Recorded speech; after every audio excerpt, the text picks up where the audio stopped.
haino ezautzen dut dela asko, eta tarot mundu eta videntien mundu eta asko gustatzen dako. Ui. De hecho, egun baten, bueno, ez dakit konta guen, baina... Hau konta lehik etxurru. Bota. Bueno, baina edulkora haute pixkat. Bale, txurro eguan oson, a ber, ni hasi nitxan taroteko kursoa jaso, tenez galdetu zebal, neukan lagun bat izan la tarotako karta bota, endarik esan, neupen erotik hasi. Orduen apunta ginen, kurso baten taroteko. Dana dala, baraiela kartak irakurten, baina azerta edo ez azerta, bakar txurroi azertatzat.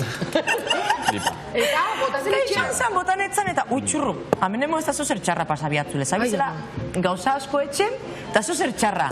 Eta bisok, ¿qué va? Si superondo basa, si zure momenteko nenin basa.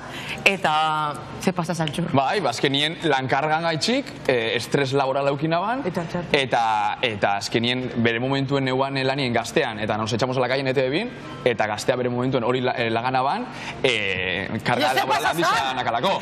Bueno, bloke bat emozozta, estres bloke bat. Baina, estres bloki, kotxi paradir, ambulantizita, leoko pertsonetaiko bat, deitxutzana neuri, ai no, tia, zerta izen du!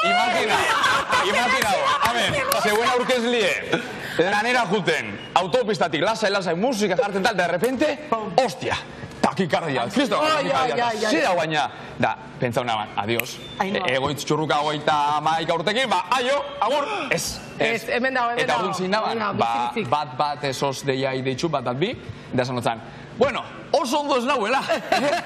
Ez hau estan, kotxien, sabiz autopistan, aparka momentu baten da, junintzan, ambulantzai ditxu, da esan osten, bueno, hori da, lan asko itxo zulako, orduan, lasai, da listo. Ez que, gauza da, lan asko itezu eta horretik dakazu, jardina. Ah, claro.